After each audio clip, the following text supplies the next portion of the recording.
Good afternoon, students.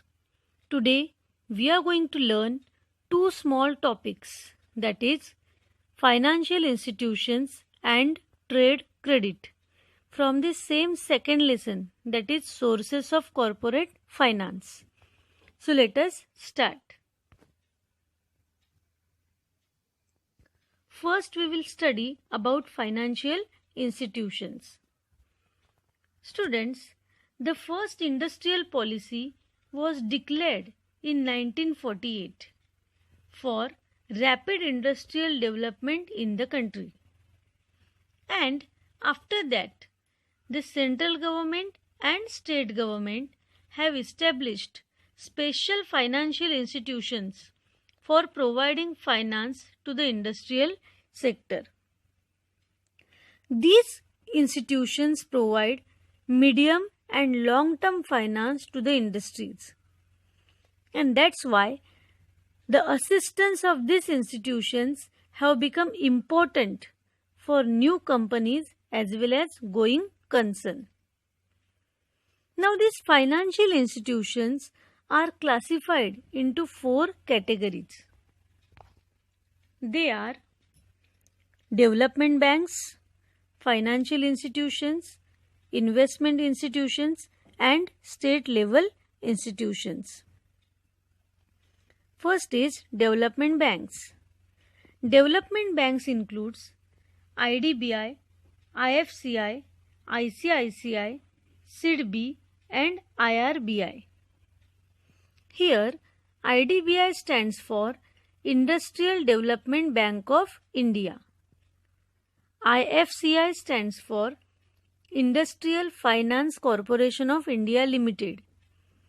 ICICI stands for Industrial Credit and Investment Corporation of India. SIDBI stands for Small Industries Development Bank of India. And IRBI stands for Industrial Reconstruction Bank of India. Second is financial institutions. Financial institutions includes RCTC, TDICI and TFCI. Here RCTC stands for Risk Capital and Technology Finance Corporation Limited. TDICI stands for Technology Development and Information Company of India Limited. TFCI stands for Tourism Finance Corporation of India Limited. Third category is investment institutions. Investment institutions includes LIC, UTI and GIC. LIC stands for Life Insurance Corporation of India. UTI stands for Unit Trust of India. GIC stands for General Insurance Corporation of India. Fourth category is state level institutions. State level institutions includes SFC and SIDC. SFC stands for State Finance Corporations and SIDC stands for State Industrial Development Corporations. So these all are categories, different categories of financial institutions, and all these financial institutions provide financial assistance to the companies by different ways. So let us understand the ways of providing financial assistance.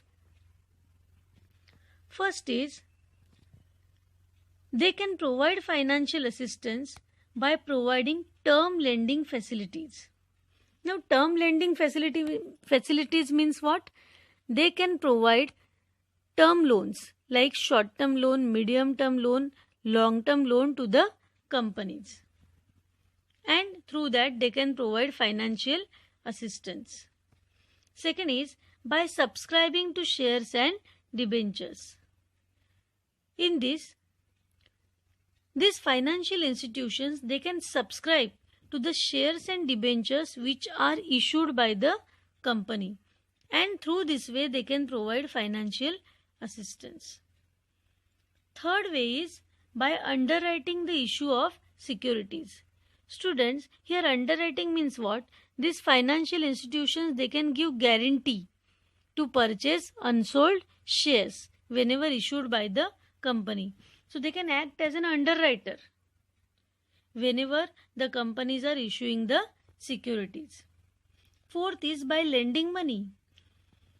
These financial institutions, they can lend money to the companies whenever companies are in need of money.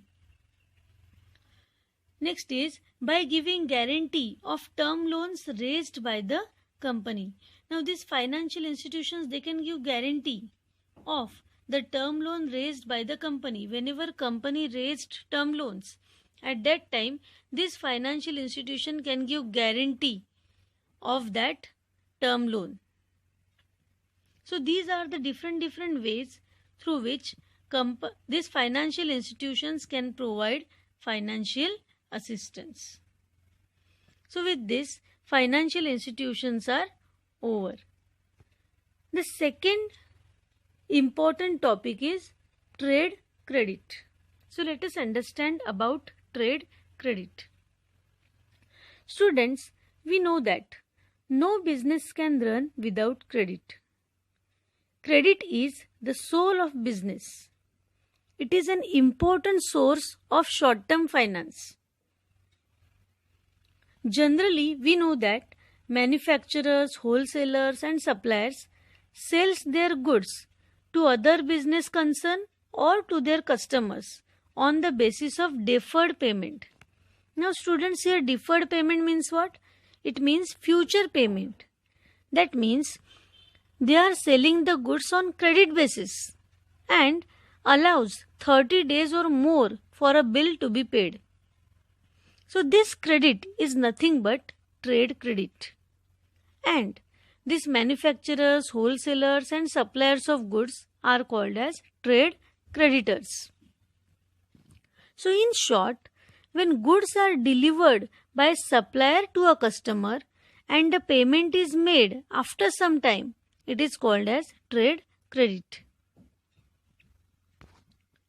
This trade credit is extended with an intention to increase their sales, or sometimes due to the custom that has been built up, this trade credit is extended by the suppliers to their customers.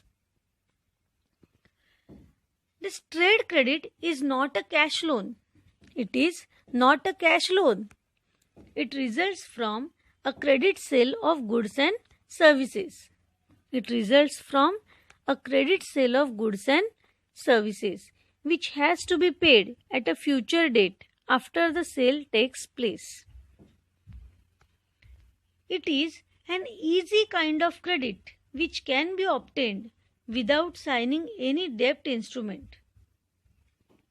That's why you can say the terms of this trade credit are also not rigid.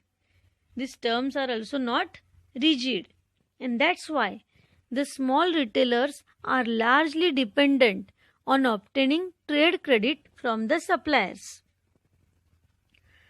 Therefore, this trade credit is also a very important source of financing business activities.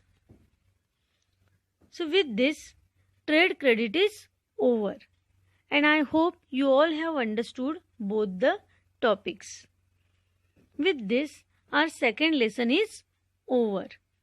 Thank you.